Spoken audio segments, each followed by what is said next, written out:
Hoy tenemos el gusto de contar entre nosotros con don Juan José Romero Neto, un joven sacerdote cordobés. Y lo primero que podemos destacar de su personalidad es que a nuestro ponente le gusta la vida parroquial. Estoy hecho para tratar con gente y no para tratar con libros. No soy yo el que toma posesión de la parroquia, sino la parroquia la que toma posesión de mí. Decía don Juan José cuando tomó posesión como párroco de Santa María de las Flores de Posada el 3 de marzo de 2012. Son dos afirmaciones que definen la personalidad de este sacerdote.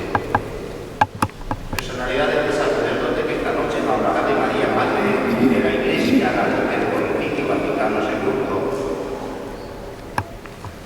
Es el título con que la Iglesia honra a la Virgen María de modo oficial desde el Concilio Vaticano II. Título ya usado en el siglo IV por San Ambrosio el Blanco. Cuando don Juan José fue destinado a Posada, los feligreses de Santa Cruz, pueblo donde había estado anteriormente, vivía en el Loco Frate de la Virgen de los Dolores. Vuele desde estas líneas nuestra más sincera felicitación a sus nuevos feligreses, porque no tenemos duda de la eficaz labor parroquial que don Juan José va a desarrollar en su nuevo destino. Un fuerte abrazo, querido párroco y amigo. Nuestro ponente valora mucho la amistad. En este tiempo, en estos horas o en este rato que lo hemos tenido, lo vamos descubriendo como una persona acogedora, cercana. Y no lo decimos solamente nosotros, sino todos aquellos que lo van conociendo. Nace en Villanueva de Córdoba, un pueblo de la comarca de los Pedroches, en 1981 en una familia cristiana. Bautizado en la parroquia de Cristo Rey, donde creció y maduró en la fe hasta su ingreso en el Seminario Mayor de San Pedacio de Córdoba en el año 1999. He ordenado como diácono el día 8 de diciembre de 2004, solemnidad de la Inmaculada Concepción de la Virgen María. Y es un dato a tener en cuenta porque ya la Virgen está marcando su camino. Otra fecha que él tendrá siempre presente es el 11 de febrero, Día de la Virgen de Lourdes, en el que tras un paréntesis en su vida sacerdotal que dura desde junio vuelve a incorporarse a su parroquia. Fue como volver a empezar de guía. Él es un gran devoto de la Virgen de la Salud. A ella le encomiendo su labor parroquial en Santa María de las Flores, cuando llegó a Posada y en ella espera encontrarse con todos los antiguos feligreses. Ordenado sacerdote junto con otros 6 compañeros en la Santa Iglesia Catedral de Córdoba el 25 de junio de 2005 por manos de su hijo, Monseñor Juan José Asenjo Pellegrina, hoy arzobispo de Sevilla. Ha ejercido su ministerio en las localidades de Castro del Río, Santa Cruz, Posada y Córdoba, en donde actualmente es vicerrector del Seminario Menor San Pelagio y capellán de las carmelitas de la antigua observancia, miembro del Consejo Presbiteral de su diócesis, licenciado en Teología Dogmática por la Pontificia Universidad Gregoriana de Roma y ha realizado varios cursos en la Facultad de Teología Mariana de la Orden de los Siervos de María de Roma, especializándose en la relación entre eclesiología y mariología. Actualmente es profesor en el Centro de Estudios Teológicos San Pelagio y en el Instituto Superior de Ciencias Religiosas de Alta Tenerife, donde imparte la asignatura de eclesiología y mariología. Desde su corta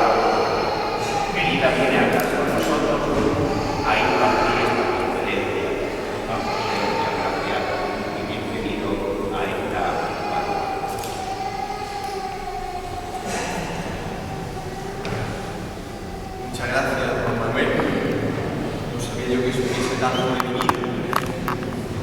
Ha visto que hoy San Google nos lo dice todo, ¿verdad? Gracias por sus palabras, sobre todo gracias por tu invitación y por tu acogida, tu invitación desde el día que me llamaste para invitarme a venir a compartir con vosotros este ratillo, y gracias también por tu acogida desde que esta mañana llegué y me acogiste también todos nosotros desde la libertad. Ha sido verdaderamente una alegría y un regalo. Estoy disfrutando muchísimo de venir a Almería, es la primera vez que visito Almería. Vengo de la mano de la Virgen del Carmen y por tanto me estoy disfrutando mucho. La verdad que es un regalo poder estar. Agradezco también mucho pues, la acogida de María José, la secretaria que ya desde ayer me dio la bienvenida, por supuesto de Mari Carmen. Agradezco de corazón pues, su persona, también a toda la Junta de Gobierno, pues su invitación a través de los medios y también su acogida. Verdaderamente es un regalo poder compartir con vosotros pues, este ratillo, que espero que lo disfrutemos juntos en este clima de familiaridad que me he sentido desde que llegué, pues en torno a la Virgen María, que es la protagonista, sin duda alguna, pues de estos días de preparación, que quieren ser un acicate, un estímulo, un medio para vivir con intensidad y con un sentido profundamente cristiano el acontecimiento tan esperado del próximo día 30 de mayo. Bueno, vamos a ver lo que puedo hacer yo. Venía con muchas ganas, ciertamente, a compartir con vosotros este rato, pero también venía con un poco de miedo, porque cuando me enteré de la altura de los demás ponentes, pues quedé un poco como sobrecogido, ¿no? Pero bueno, son de esas cosas que uno hace, pues sin duda alguna, por amor a la Iglesia y por amor a la Virgen María. Ya el Señor se encargará de suplir las deficiencias de uno. Al menos esa es la esperanza que me anima a compartir con vosotros pues este ratito en torno a la figura de la Virgen María. Me gustaría empezar pues haciendo mías unas palabras del Papa Francisco con las que concluye su documento programático, la exhortación apostólica Evangelii Gaudium, en la que él programa un poco todo su ministerio y donde nos anima, sin duda alguna, pues a tomarnos en serio, pues valga la expresión, tratándose de la alegría.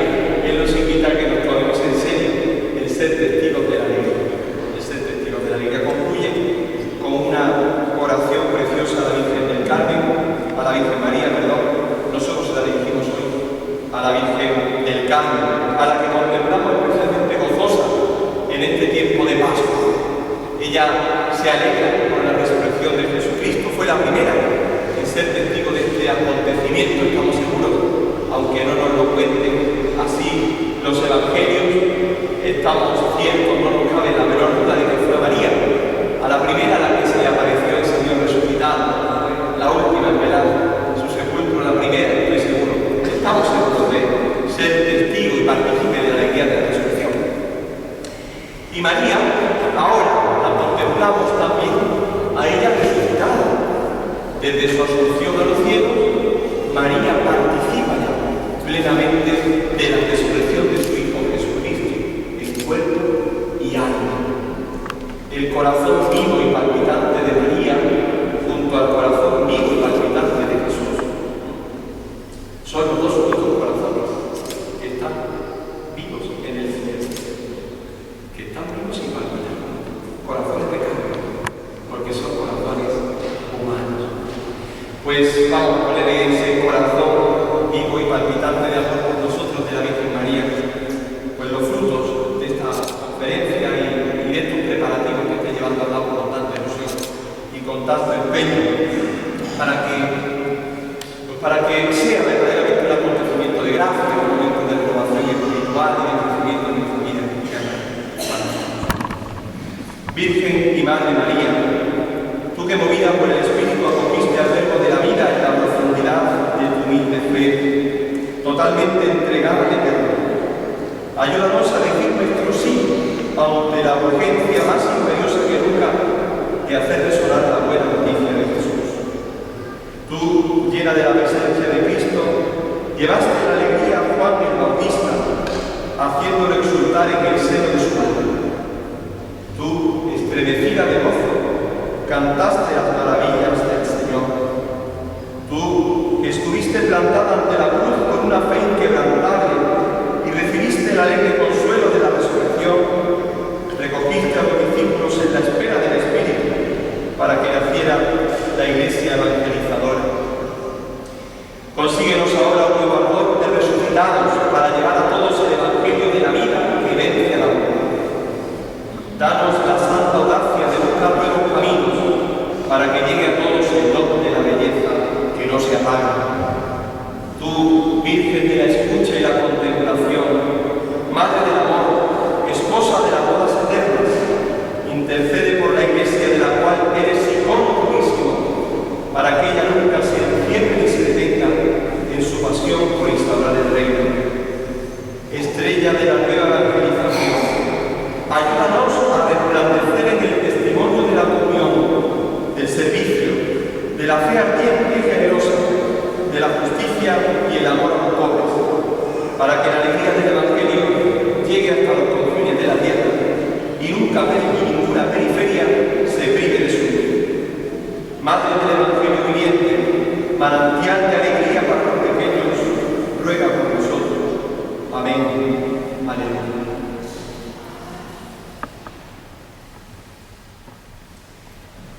Dentro de este ciclo de conferencias que tienen como finalidad, como decía muy bien don Manuel, un mayor conocimiento de aquella cuya bendita imagen vamos a tener el gozo, si Dios quiere, de ver próximamente coronada canónicamente.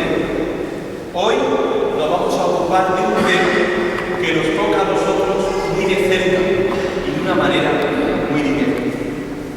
María, Madre de la Iglesia, a la luz del Concilio Vaticano II. Es el título de esta conferencia.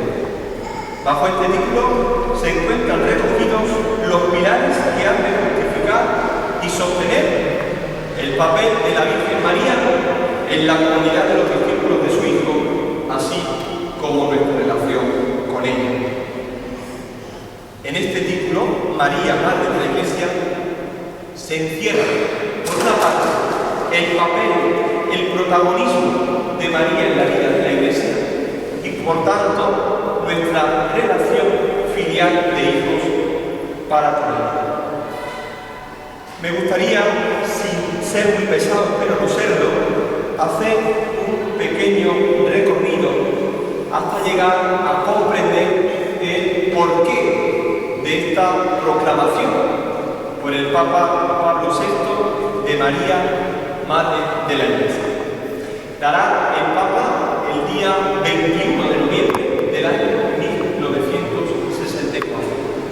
Un título que, aunque ya anteriormente se había aplicado en algún momento a lo largo de la historia de la Iglesia a la Santísima Virgen María, en esta fecha, el 21 de noviembre del 64, el Papa proclama, declara a María como Mater Ecclesiae. No podemos hablar, y esto conviene dejarlo claro desde el principio, de una definición dogmática. No estamos hablando de un dogma de fe. El Papa lo único que hace es recordarnos una verdad de fe que ya es vivida y creída por la Iglesia desde sus orígenes, pero que de alguna manera él quiere darle el carácter de oficialidad, el carácter propio de lo que conlleva una proclamación de un romano pontífice. Ciertamente, aunque no se trate de un dogma de fe, no tenga la intención de proclamar una verdad de fe revelada, como para que sea creída por todos como dogma de fe divinamente revelado. Será además en el contexto en el que se hace la promulgación del documento, yo diría estrella del Concilio Vaticano II. En esa fecha, en la que estamos celebrando todavía, podemos decirlo, de 50 años, 21 de noviembre del 64, estamos ahora cumpliendo las bodas de oro, esa fecha memorable. El Papa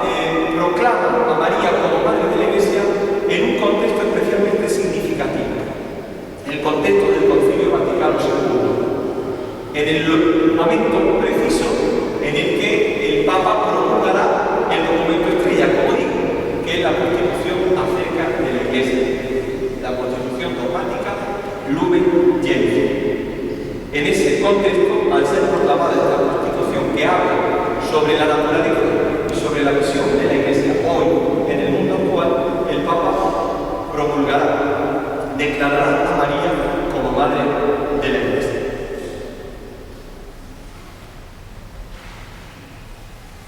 Se trata de un título que, aunque estaba en la conciencia eclesial desde sus comienzos, tendrá un protagonismo decisivo en el Concilio Vaticano II, en el contexto del concilio, cuando el Papa Pablo VI lo proclamara solemnemente.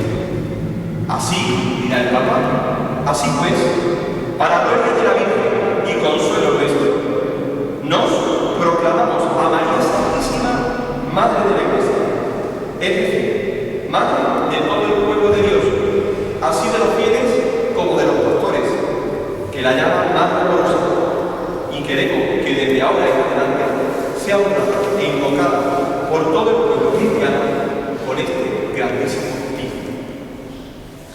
Hay que conocer el marco en el que se produce esta declaración para comprender por qué en ese momento y no en otro, no antes ni después, el Papa anuncia solemnemente este título. Se trata de la clausura de la tercera sesión del Concilio Vaticano II, donde la Iglesia intentará responder en este documento de la Lumen Gentium a la pregunta que le lanzaba el Papa Juan XXIII cuando convocó el concilio. Iglesia, ¿qué dices de ti misma? A esa pregunta intentará responder el texto del concilio. Por tanto, se trata de un momento decisivo. No fue tarea fácil, sin duda alguna, en un contexto cambiante y convulso, sociológicamente hablando, dar una respuesta satisfactoria a esta pregunta que planteaba el Papa, que convocó el concilio Juan XXIII. La Iglesia se replanteaba su naturaleza y su misión en una nueva sociedad. Mirando al pasado, a sus orígenes, la Iglesia se replantea su meta y su futuro en el presente en el que se encuentra ahora. La Iglesia pretende, mirando a sus orígenes, tomar conciencia de nuevo de cuál es su meta, cuál es su misión, pero partiendo de la realidad concreta en la que se encuentra. ¿Cómo podemos ser Iglesia hoy? Ser esa Iglesia que Cristo fundó, que Cristo quiere hoy para nuestra sociedad y nuestro mundo, en este contexto tan cambiante y tan confuso. Este será el principal objetivo que se plantea la Constitución sobre la Iglesia Lumen Gentium. Una cuestión decisiva, aunque en un primer momento nadie se lo podía imaginar, es la figura de la Virgen María en el contexto de la Iglesia, cuando se toca la cuestión de la Iglesia. Algo que ni tan siquiera se plantea inicialmente y que sin embargo resultará siendo una de las cuestiones más controvertidas y problemáticas, no solo de la Constitución Lumen Gentium, sino de todo el Concilio Vaticano II. En un primer momento apenas se plantea el concilio. ¿Cuál es el papel de la Virgen? Parecía que era una cuestión que no tenía necesidad de ser discutida ni replanteada, estaba claro. Y sin embargo, cuando se plantea la relación entre María y la Iglesia, o el papel que María tiene que ocupar en la Iglesia, entonces, casi sin saber muy bien cómo y de qué manera, empieza a surgir en el Concilio Vaticano II una de las cuestiones más problemáticas y más dolorosas para los padres conciliares. Fue una cuestión muy controvertida que hizo sin duda sufrir mucho a la Iglesia. Terminó, como no podía ser de otra manera, con un final muy feliz, porque el concilio estaba siendo asistido por el Espíritu Santo. Pero sin duda alguna que fue una experiencia muy dolorosa para todos los que participaron de aquella experiencia. La Iglesia y la Virgen María será un binomio que hará fluir grandes discusiones dentro y fuera del aula del concilio. Mucho se hablará y se escribirá acerca de esta relación que, siendo esencial para la Iglesia, nunca se pensó que diera tanto de sí. Jamás se pensó que la Virgen María y la Iglesia diesen tanto juego en el concilio. Juego que en muchas ocasiones, como digo, terminó por un gran sufrimiento. El conflicto se genera cuando se plantea de forma abierta cuál es el lugar que tiene que ocupar la Virgen María dentro del Concilio Vaticano II. Está claro que un concilio pastoral que tiene como tema primordial la Iglesia tiene que tratar la figura de la Virgen María. Llegado a ese punto, el concilio se plantea, bueno, ¿cuál es el lugar preciso en el que hemos de colocar a la Virgen? Y aparecen como dos grandes posibilidades. Se presentan dos posibles respuestas. La primera, o bien se le coloca a la Virgen un documento exprofeso dedicado solamente a ella. Algunos padres hablaban de hacerle a la Virgen María una especie de monumento dentro del concilio, que fuese un texto dedicado de forma íntegra a tratar la figura de la Virgen María. Otros, por el contrario, piensan que es mejor que la Virgen María sea tratada dentro del texto de la Iglesia, de la Constitución, que finalmente terminaría llamándose Luz de la Constitución. En torno a esta situación, a esta doble posibilidad, se generará un gran debate que, tras no pocas dificultades, terminó con una feliz conclusión. ¿Dentro o fuera de la Iglesia? Esa es la cuestión que se plantean los padres en el concilio.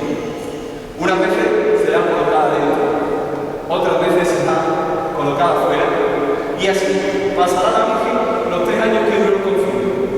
Unas veces dentro, otras veces fuera, hasta que finalmente quedará colocada como corolario a la Constitución dogmática Lumen Gentium. Será el capítulo 8 del texto que toca el tema de la Iglesia el encargado de abordar la figura de la Virgen María bajo el título La Bienaventurada Virgen María, Madre de Dios, en el misterio de Cristo y de la Iglesia. Será de alguna manera este capítulo 8 el broche de oro que cierre el documento conciliar sobre la Iglesia. Este título, La Bienaventurada Virgen María, Madre de Dios, en el misterio de Cristo, por una parte, y de la Iglesia, por el otro, recoge la síntesis del debate precedente al documento. María es aquí presentada como la Madre de Dios, que tiene un protagonismo decisivo tanto en la vida de Cristo como en la vida de la Iglesia, que es su cuerpo místico. Llegamos a este punto, nos planteamos la siguiente pregunta: ¿por qué fue tan controvertido el lugar de la Virgen María dentro del Concilio Vaticano II? ¿Por qué se le dieron tantas vueltas? Porque una vez estuvo dentro y otra vez estuvo fuera. Aunque la génesis de esta cuestión es un asunto que se sitúa ya en los comienzos de la Iglesia, no es ahora el momento, me parece a mí, por cuestión del tiempo, de hacer un retroceso pormenorizado a través de los siglos hasta llegar a la causa última. Sin duda alguna que no es ahora el momento. Solamente nos vamos a detener en la víspera del concilio, cuando el Congreso Mariológico Mariano Internacional, un congreso que quería tratar la figura de la Virgen María, en la víspera ya del concilio año 1958 en Lourdes, constatará una doble vertiente a la hora de abordar el tema de la Virgen María. Doble vertiente que después tendrá su repercusión en la doble vertiente del concilio de la que hablábamos antes. Aquí se constatará una doble corriente. La corriente, perdonadme la palabra, cristotípica, y la corriente eclesiotípica. Dos palabras un poco extrañas que voy a intentar explicar de una forma muy sencilla y que vamos a entender perfectamente. En este momento como que se cae la cuenta de que hay dos formas de mirar, de analizar, de acercarnos a la figura de María dentro de la Iglesia. Por una parte aquellos que dicen que son los partidarios de la corriente cristotípica, por otro los de la corriente eclesiotípica. ¿Cuál es la diferencia? Muy sencilla. Unos colocan a María esencialmente sobre la relación con Cristo, otros colocan a María en su relación con la Iglesia.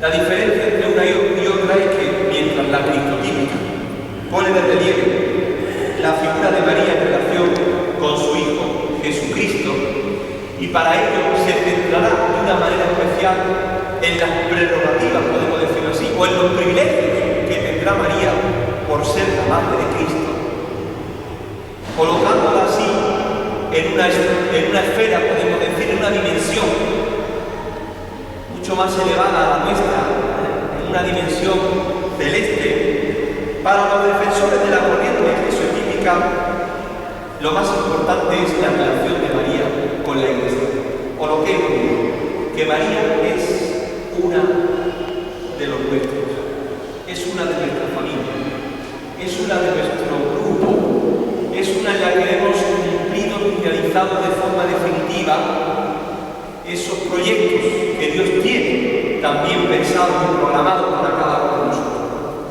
María es el cumplimiento perfecto, la plenitud de aquello que la Iglesia está llamada a ser.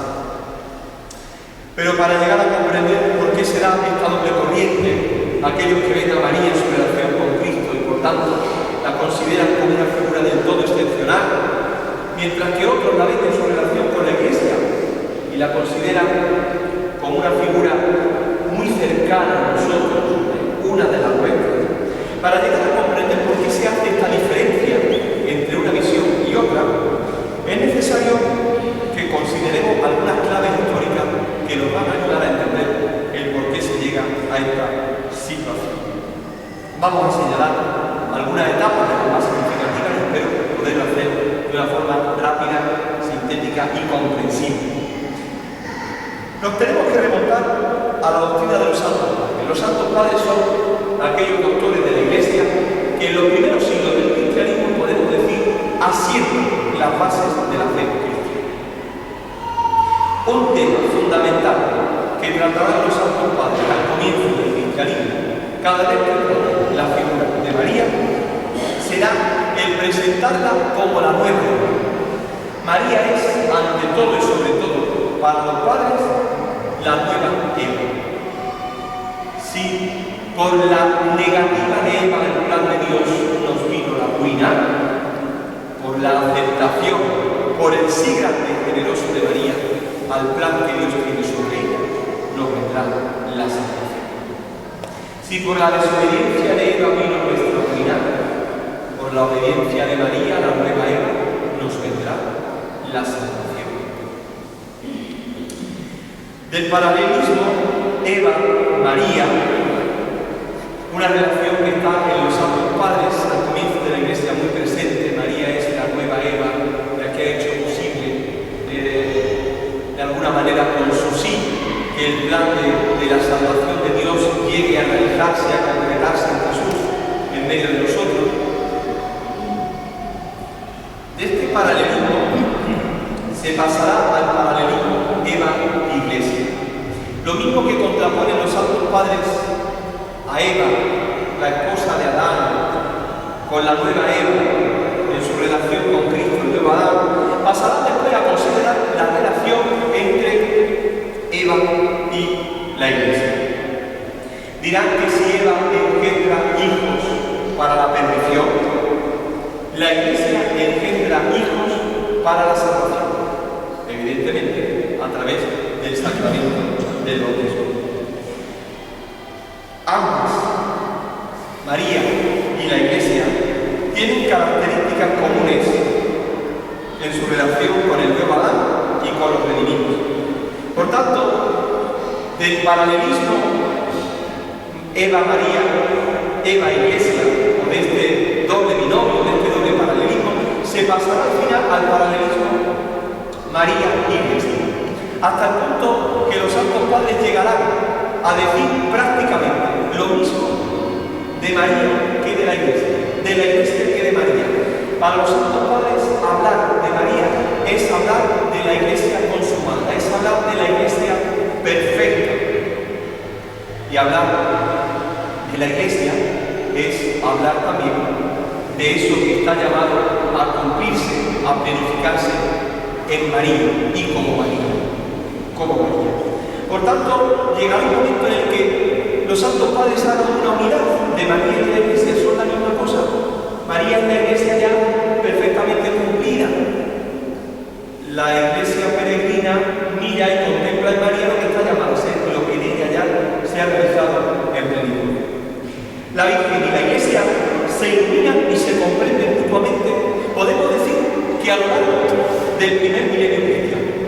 Por tanto, si nos remontamos ya a los comienzos de la fe cristiana, prácticamente hasta bien entrado el siglo XII, podemos decir, en el primer milenio cristiano, esta relación es algo esencial y algo palpable. María y la Iglesia y María son prácticamente la misma cosa.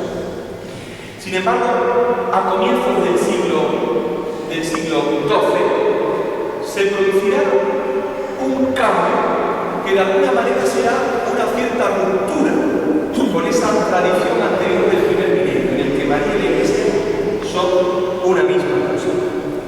Será con la aparición de San Bernardo de Claraval, fallecido en el año 1153. Será con este preclaro mariólogo, un gran estudioso de la Virgen María y amante también de ella, con el que el binomio Iglesia-María caerá en el olvido, produciéndose en cierto modo una ruptura con toda la tradición anterior, lo que se venía diciendo anteriormente. Con San Bernardo y a lo largo de toda la Edad Media se pasa de una relación de comparación y de imitación entre María y la Iglesia. Las dos son reflejo, imagen de la nueva era, esa nueva era que obedeciendo a Dios engendra nuevos hijos para la vida de la gracia. Esa relación de comparación y de imitación que se da, la Iglesia se refleja en María, la Iglesia desea imitar a María para que se cumpla en ella lo que ya se ha cumplido en María. De esto se pasa a una relación totalmente distinta. La relación ya no será de comparación y de imitación, sino que será también una relación de influencia. La influencia de María sobre la Iglesia. María, por tanto, se coloca ya en un plano muy superior a la Iglesia. ¿Es una de las nuestras? Sí. ¿Miembro de nuestra familia de bautizados? Sí. Pero en otro plano, muy superior. La Virgen María pasa de ser el tipo y el modelo de la Iglesia a convertirse en su protectora y señora. Por lo tanto, con San Bernardo podemos decir que esa concepción que tiene la Iglesia de la Virgen cambia. No es que se olvide de lo anterior, pero de alguna manera empieza ya a verse a María como en otra esfera. Prácticamente María pasa de ser un ser cuasi divino, de ser una de las nuestras, a ser un ser prácticamente cuasi divino. Un concepto clave en San Bernardo será el tema de la mediación mariana. María como mediadora o medianera.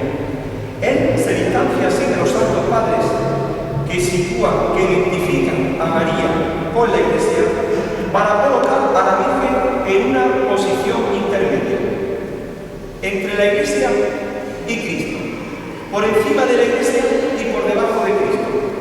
Ahí se empezará a colocar a la Virgen María, a partir de que San Bernardo nos haga caer en la cuenta de que María es nuestra mediadora, nuestra intercesora, nuestra abogada, término que nos hará también mucho, y nuestra Señora. Desde este momento la figura de María se coloca por encima de la Iglesia y empiezan a ponerse de relieve los privilegios y las prerrogativas de la Virgen, que la convierte en una criatura del todo excepcional, prácticamente rozando cuasi lo divino, como si fuera una divinidad. Esta perspectiva tendrá su cenit en la aparición del movimiento mariano.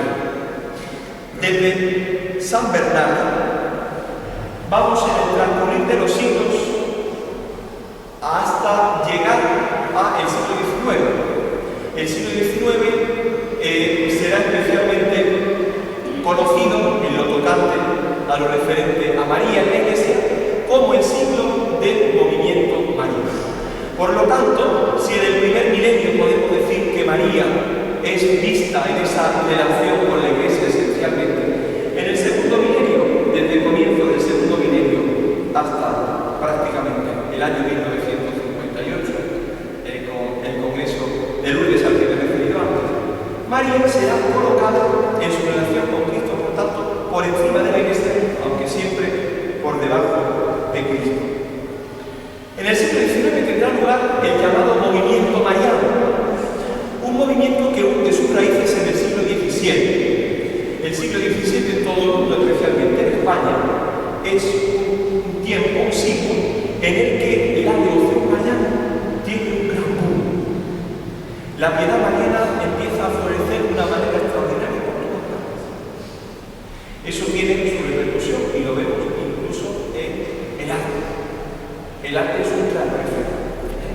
La poesía, la música, la pintura, la escultura, la arquitectura, de esa época nos habla, de ese boom que hace florecer por todas partes una profunda piedad mariana, que se mantendrá hasta que en el siglo XIX aparezca ya de forma oficial este movimiento mariano. Un movimiento mariano que tendrá como objetivo primero ensalzar la figura de María como una criatura de todo excepcional. Podemos decir que el cenit de este movimiento mariano será la proclamación de los dogmas marianos del año 1854 y 1950, posteriormente, en el que el Papa Pío IX y después Pío XII proclamarán la Inmaculada Concepción de María y casi como consecuencia lógica su glorificación y su asunción en cuerpo y alma con Dios. De alguna manera, esas proclamaciones dogmáticas vendrán siendo preparadas por el magisterio de los papas, un magisterio que incidirá mucho en esa idea que da el movimiento mariano de colocar a la Virgen María en otra dimensión, ensalzar los privilegios, las prerrogativas de la más excelsa, de la más hermosa, de la más pura, de la más limpia, de la más grande, de todas las criaturas.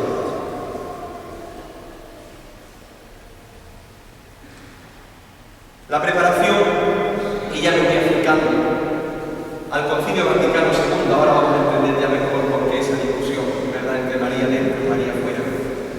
Será ese congreso que se celebrará el lunes en el año 1951 y en el que se caerá en la cuenta de una manera especial de estas dos perspectivas que hasta entonces prácticamente se habían ignorado. Cabe un peligro.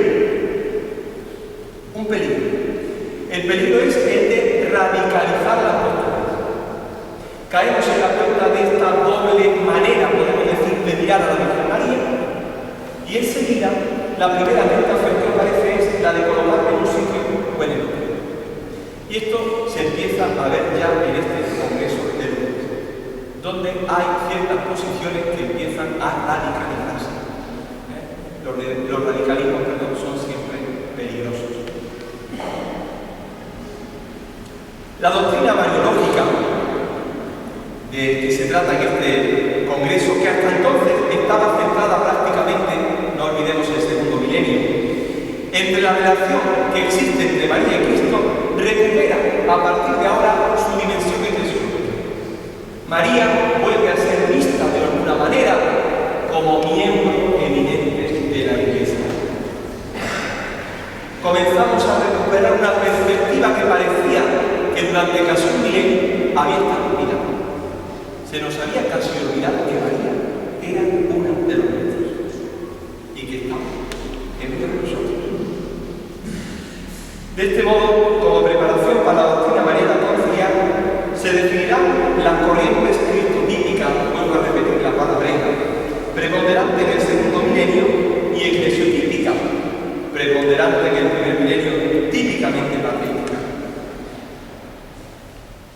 Mientras que la primera vuelve a incidir en la colaboración que tiene la Santísima Virgen en la obra de la redención. De ahí su excelsitud, su magnitud, su grandiosidad. Porque es que María, dicen los defensores de la corriente cristolítica, María ha tenido un momento decisivo en la obra de la salvación. Su sí ha sido el que nos ha traído la salvación.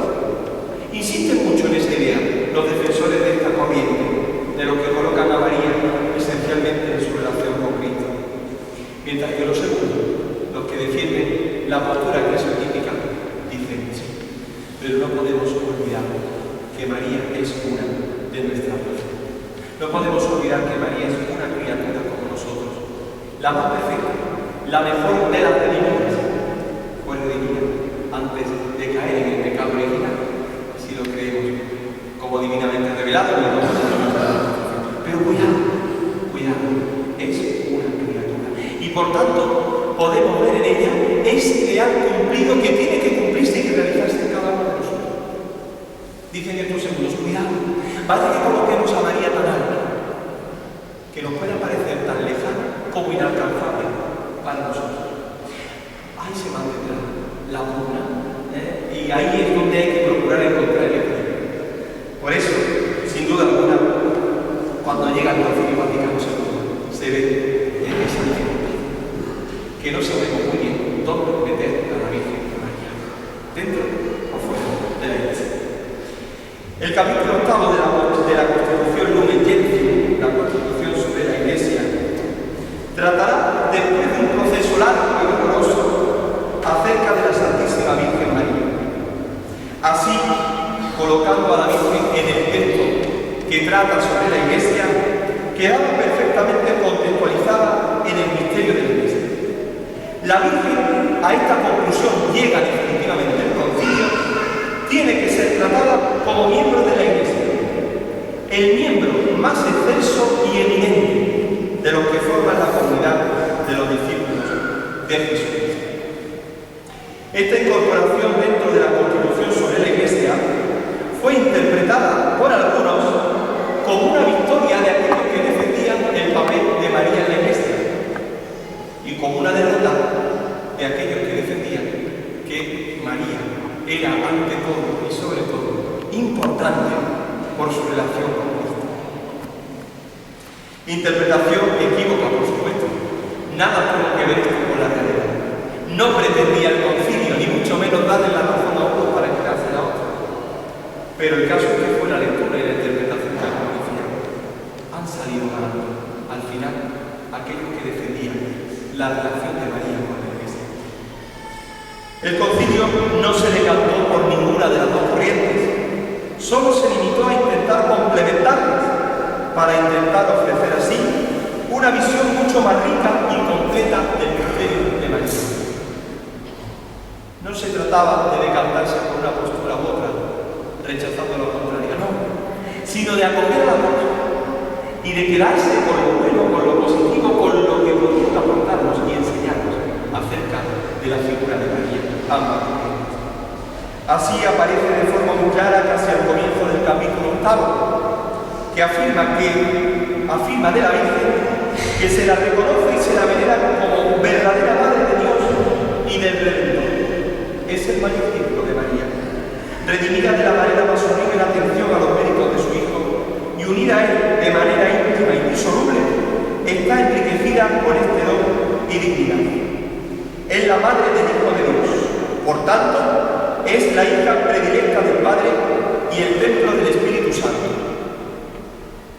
Primera parte, referida a la relación de María con Cristo. Segunda parte, continúa el Concilio diciendo, precisamente por esto, debido a esta gracia tan extraordinaria, aventaja con mucho a todas las criaturas del cielo y de la tierra. Al mismo tiempo, sin embargo, se encuentra unida en la descendencia de Adán a todos los hombres que necesitan ser salvados. Más aún, es verdaderamente la madre de los miembros de Cristo porque colaboró con su amor a que nacieran en la Iglesia los creyentes, miembros de aquella cabeza. Por eso también es saludada como miembro muy eminente del todo singular de la Iglesia y como su prototipo y modelo destacadísimo en la fe y el amor. La Iglesia Católica, enseñada por el Espíritu Santo, la honra como Madre amantísima, con sentimientos de piedad filial. Hasta aquí la cita del Concilio Vaticano II. En este párrafo se observa muy claramente la postura conciliadora del Vaticano II. María es presentada como la más perfecta criatura, pero miembro de la descendencia redimida de Adán y de la comunidad de pecadores que creen en Cristo Jesús. Cristo e Iglesia son dos realidades que en María quedan indisolublemente unidas para siempre. Así lo presenta ya el mismo título del texto mariano del Concilio. La bienaventurada Virgen María, Madre de Dios, en el misterio de Cristo y de la Iglesia. Y en este contexto tiene lugar la proclamación de esta Constitución el 21 de noviembre del 64, donde el Papa, dentro de ese contexto, hace la proclamación oficial de María como Madre de la Iglesia. Profundamente conmovido por el protagonismo que llegó a tener María en la presentación de la Iglesia que hizo el Concilio, y para evitar malas interpretaciones a la misma, a esa presentación del Concilio, el Papa Pablo VI hará su primera gran intervención magisterial como romano pontífice, no lo olvidemos, la primera intervención magisterial como romano pontífice, en relación a la Santísima Virgen María, donde declarará en esa locución del 21 de noviembre a María, Madre de la Iglesia. Curiosamente, esta afirmación del Papa fue entendida por algunos como la manera de contrarrestar lo que había hecho el Concilio. Algunos entendieron que el Concilio le había dado la razón a los que pensaban que María estaba en la Iglesia, y entonces el Papa dijo, así, pues ahora voy a dejar yo claro que María está en la Iglesia, pero está por encima, porque es la Madre de la Iglesia. Entonces algunos entendieron que el Papa lo que pretendía era contentar a los que se habían quedado un poco disgustados del Concilio, porque María estaba dentro de la Iglesia. Entonces el Papa, al decir con esta declaración que era Madre de la Iglesia, ya se colocaba en la Iglesia, sí, pero por encima. Sin duda alguna, yo creo que ambas interpretaciones son erróneas, porque ni el Concilio ni el Papa pretendían eso, pero el caso es que así se interpretó. El caso es que así se interpretó. Bien sabemos que esta proclamación no supuso ninguna novedad en la conciencia que la Iglesia tenía acerca de la figura y del papel de la Virgen María en ella. Ya desde sus inicios, la primera comunidad de discípulos acoge a María como a su madre. Se trata de una constante que ha acompañado a la Iglesia de todos los tiempos. La presencia maternal de la Santísima Virgen en ella, en la Iglesia, es una realidad vivida desde sus orígenes y que en este discurso se hace explícita a través de esta proclamación oficial. El Vaticano II también expresa abiertamente esta realidad, aunque no afirme explícitamente de María ser madre de la Iglesia. La presentación de la doctrina en la que se asienta su maternidad espiritual y su constante intercesión, así como la constancia del hecho de que el pueblo cristiano acude a ella como su madre amantísima, dan pruebas suficientes de ello. El Concilio no dará a María oficialmente este libro, pero sí la tratará con la conciencia de que es esa madre de la Iglesia. Con esta intervención, el Papa Pablo VI, en continuidad con la doctrina del Concilio, la supera completando. Puede ser además considerada como la ratificación del esfuerzo conciliar por armonizar la corriente cristotípica y eclesiológica. La inclusión de la figura de María en la Iglesia por parte del Concilio se ve compensada por esta declaración que coloca a María sobre la Iglesia. Llegado a este punto, podríamos detenernos, voy a hacerlo rápido porque el tiempo nos apremia. Cómo esta maternidad espiritual de la Virgen María sobre la Iglesia tiene ya su origen en la maternidad biológica de María. María pasa de la maternidad biológica a la maternidad espiritual. La maternidad divina de María es la clave para entender esta afirmación pontificia de Pablo VI. Dirá el Papa: La divina maternidad es, en efecto, el fundamento de su especial relación con Cristo y de su presencia en la economía de la salvación operada por Cristo. Y también constituye el fundamento principal de las relaciones de María con la Iglesia, por ser madre de aquel que desde el primer instante de la encarnación en su seno virginal unió a sí mismo como cabeza su cuerpo místico, que es la Iglesia.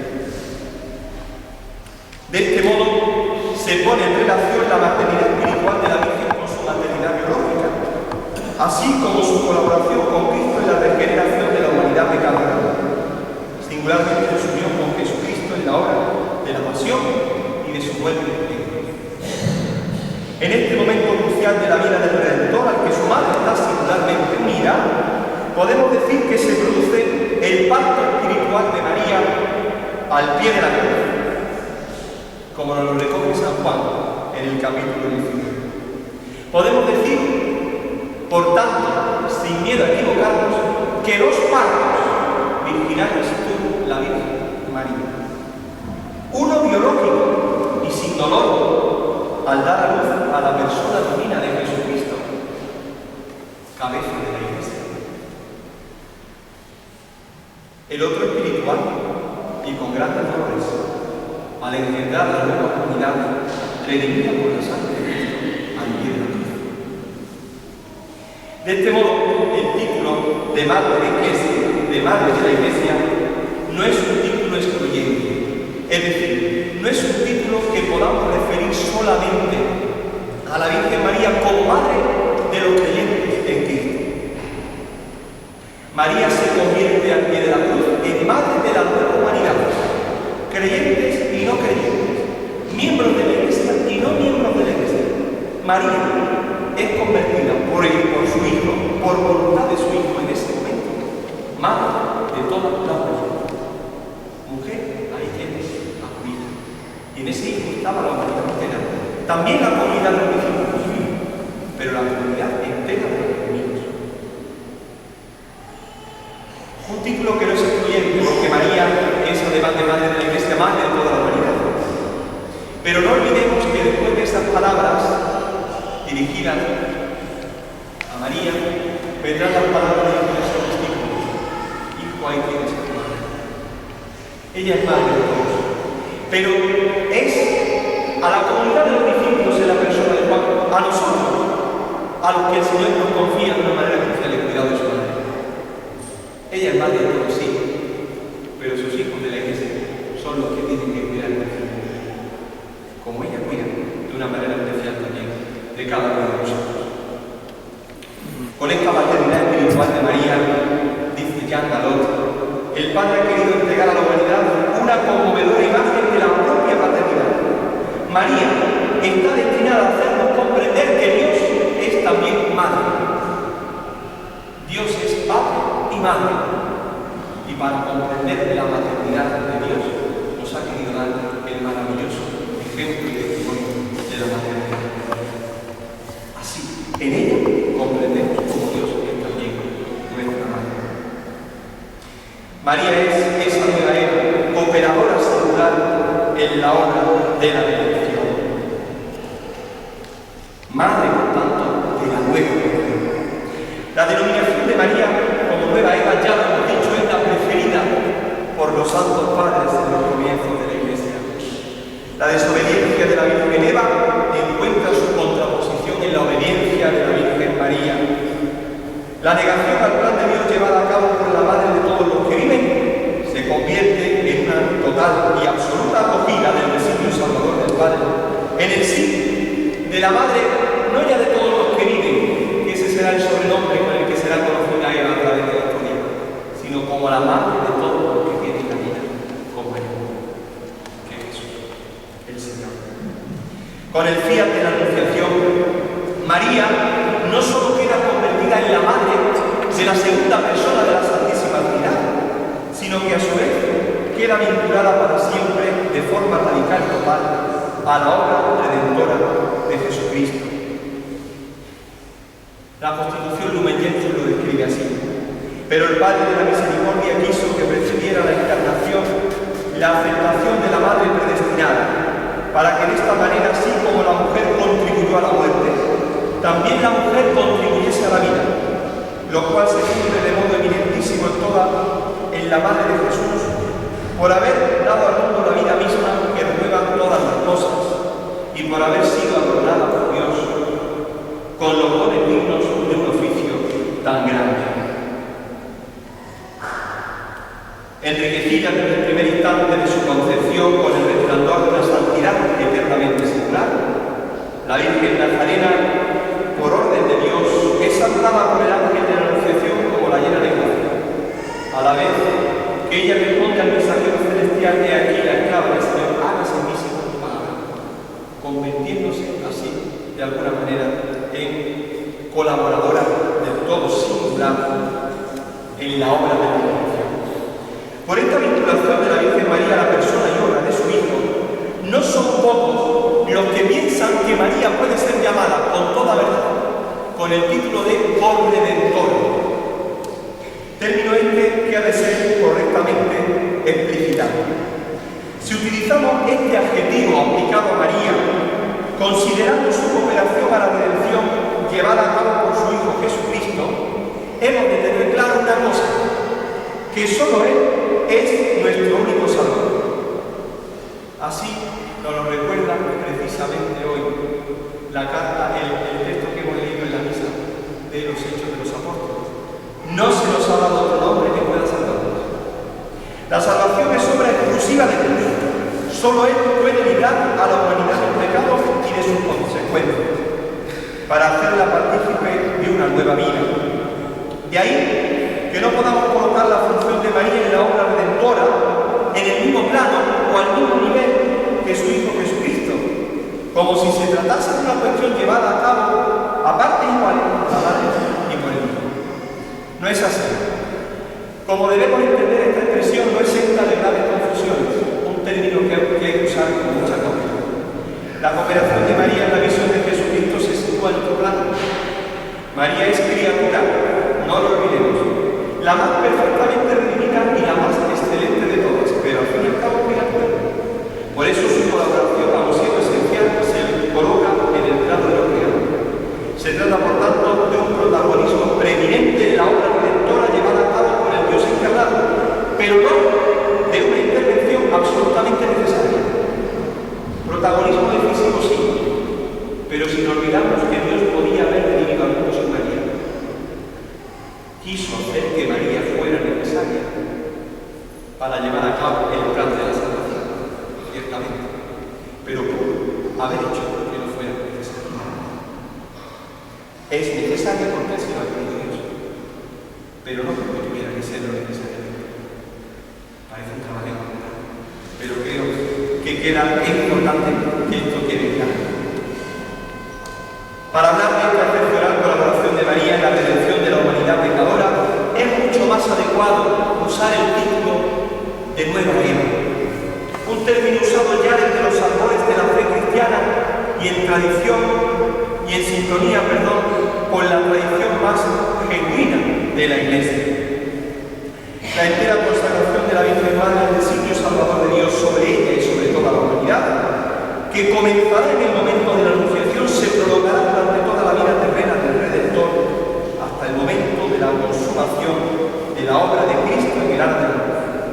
Allí, el fiat de la Anunciación llegará a convertirse en un estado firme junto a la cruz. Como lo había sido desde el principio, desde la aceptación consciente y libre del plan de Dios para ella, María se mantendrá siempre fiel a la misión confiada. En el Calvario, ofreciendo a su Hijo y ofreciéndose a sí misma para llevar a cabo el designio salvador del Padre, se convertirá en madre de todos los redimidos.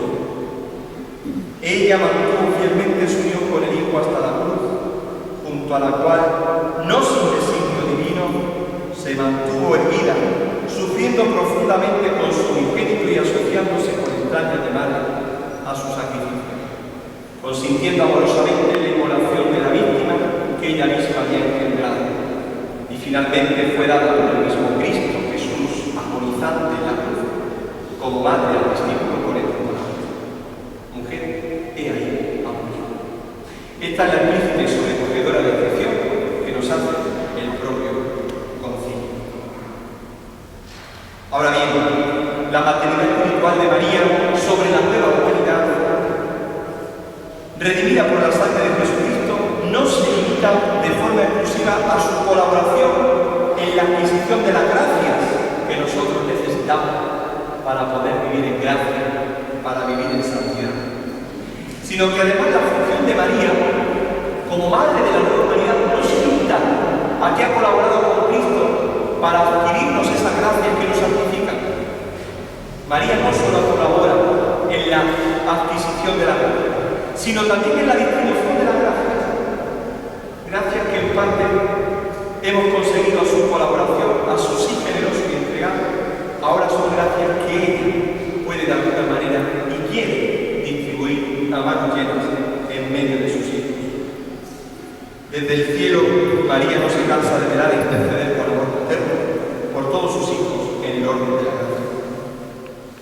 Acabamos de concluir que la maternidad espiritual de María sobre la humanidad mira y de una forma singular sobre el nuevo pueblo de Dios no se agota en su existencia terrena. María se convierte de alguna manera en madre de la Iglesia ya en la encarnación de Jesús, porque está engendrando a Cristo, cabeza de la Iglesia, de su cuerpo místico. Ahí en el vientre de María también somos engendrados ya nosotros, que somos Iglesia, pero esa maternidad llegará a ser explícita y plena en la cruz. Esa maternidad que María ejerció en la tierra hasta que concluyó su vida terrestre, continúa ejercitándose desde su asunción a los cielos. Desde allí nos proporciona, como solo sabe hacerlo una madre con sus hijos, todas las gracias que necesitamos nosotros, la Iglesia peregrina, para que también un día podamos llegar a unirnos con María y con todos los santos en la Iglesia triunfante y celeste de la gloria. María es ante todo la mediadora con mayúscula, así lo dirá el de San Bernardo. Título este que, igual que sucede por el de corredentora al que nos hemos referido hace un momento, hay que saber usar con cautela. La palabra de Dios en la primera carta a Timoteo nos habla de un solo mediador. Dice así: porque hay un solo Dios y también un solo mediador entre Dios y los hombres, Cristo Jesús, hombre. Ante esta afirmación hemos de señalar que la mediación de María es una participación en la única mediación de Cristo. Así nos lo presenta el concilio en el número 60 del Lumen Gentium. Sin embargo, la misión maternal de María para con los hombres no ofrece ni disminuye en modo alguno esta mediación única de Cristo. Antes sirve para demostrar su poder. Pues todo el influjo salvífico de la Santísima Virgen sobre los hombres no dimana de una necesidad ineludible, María no es necesaria para nuestra salvación, sino del divino beneplácito y de la superabundancia de los méritos de Cristo. Se apoya en la mediación de este, depende totalmente de ella y de la misma saca todo su poder. Y lejos de impedir la unión inmediata de los creyentes con Cristo, la fomenta.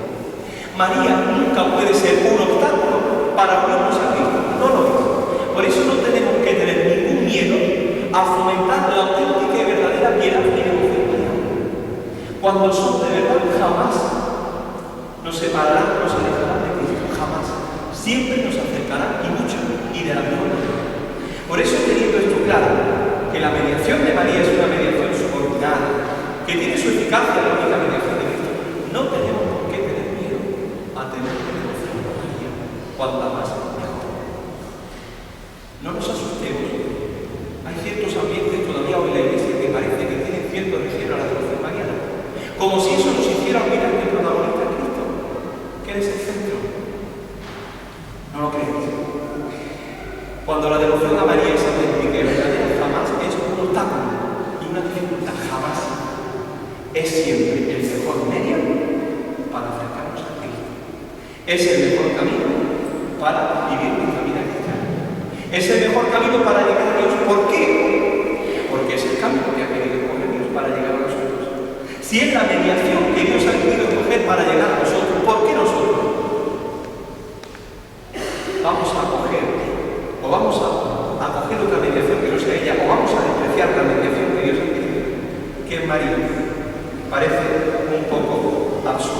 edad.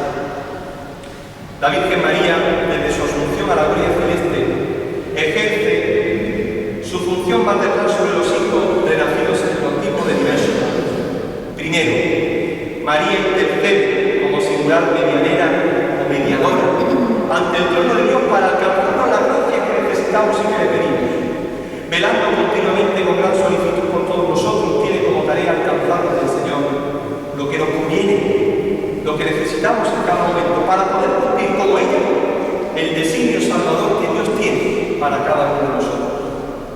La Virgen María desde el cielo sigue ejerciendo su función de madre, no solamente intercediendo por nosotros, sino además mostrándonos cuál es la meta y el destino al que estamos llamados, la eterna bienaventuranza. Nacidos de Dios, estamos llamados a vivir eternamente junto a Él, compartiendo en plenitud su misma vida, la que se nos comunicó ya en el sacramento del bautismo. Allí, en el cielo, nos precede la Virgen María, desde donde nos alienta y nos estimula, para que un día podamos también nosotros disfrutar de su eterna compañía. Pero además, María no solo intercede y nos muestra el camino, sino que desde el cielo se convierte para nosotros en ejemplo luminoso a seguir. El mejor ejemplo, la discípula más perfecta, el modelo más acabado de vida cristiana. Estamos seguros de que si seguimos sus huellas, estaremos recorriendo el camino cierto que nos conducirá hasta el fin para el que hemos sido creados y redimidos. Las virtudes que vemos resplandecer en la vida de la Virgen han de ser guías que nos encaminen a la gloria. Si nos esforzamos por ponerlas en práctica, contando con esta siempre con su ayuda, tendremos la certeza y la garantía de saber que vamos avanzando por la senda de la salvación.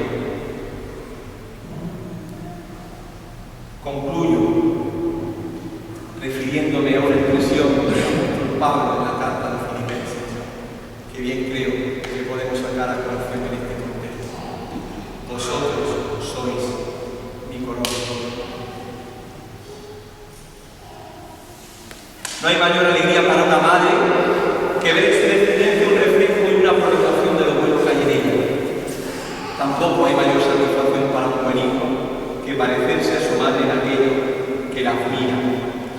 Henchido de gozo ante la conducta de los cristianos de la comunidad de Filipos, el apóstol Pablo exclamará: vosotros sois mi alegría y mi corona. Es la expresión que brota del corazón de un padre espiritual que contempla emocionado a todos sus hijos. Han seguido sus consejos y su propio ejemplo. El ejemplo de una vida que quiere ser fiel al mensaje evangélico. Nosotros nos disponemos a colocar próximamente sobre la bendita imagen de Nuestra Señora del Carmen, la Reina de las Puertas, una hermosa corona. Hermosa corona que será un signo visible y elocuente, en primer lugar, del amor y la devoción que le profesan sus hijos armelienses, que será además el reconocimiento manifiesto de que no deseamos tener otra reina fuera de la Virgen María.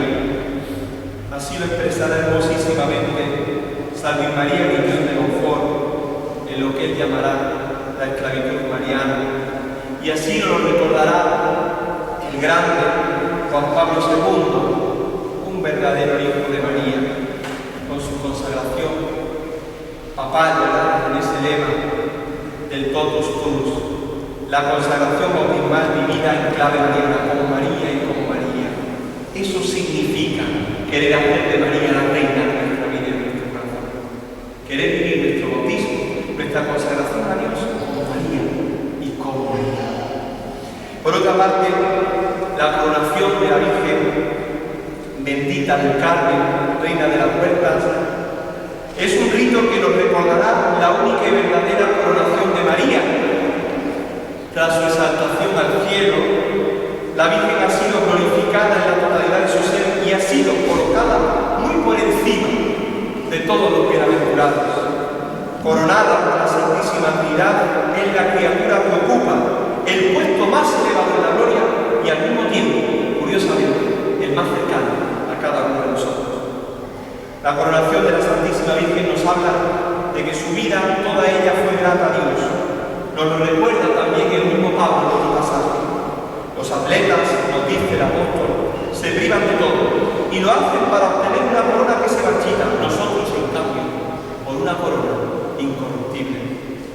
Nos invita así el apóstol a esforzarnos por vivir según Dios quiere. De este modo, como María, también nosotros recibiremos la corona de gloria que no se marchita. Son muchos los acontecimientos que nos quieren preparar para esta ocasión única. Todos tienen una misma finalidad: la coronación de nuestra bendita Madre, un rito lleno de un profundo significado. Ante este gesto, ante este rito, en esta preparación, María nos contempla emocionada y nos agradece este detalle para con ella. Es la gratitud de una madre que lo da todo a sus hijos sin esperar nada a cambio, pero que se conmueve ante las muestras de cariño de sus hijos. Recibiendo la Virgen bendita del Carmen, la corona de nuestras manos, nos dice: vosotros sois mi única y verdadera corona. Vosotros sois la joya y el tesoro del corazón. Escuchémoslo, Jesús dirigido a cada uno de nosotros. Ahora, haremos nosotros sobre sus benditas sienes una corona, con la esperanza de que un día también nosotros recibiremos de ella otra corona, la corona de la vida eterna, donde ella nos dirá: yo soy la madre de la corona, del conocimiento y de la esperanza santa. Yo que permanezco para siempre soy dada a todos mis hijos, a los que han sido elegidos por Dios. Venid a mí, los que me amáis, y saciad de frutos. Mi nombre es más dulce que la miel. Ese nombre es el nombre de Nuestra Señora del Carmen, la Reina del Amor. Gracias por vuestra participación, vuestra asistencia en nuestra función.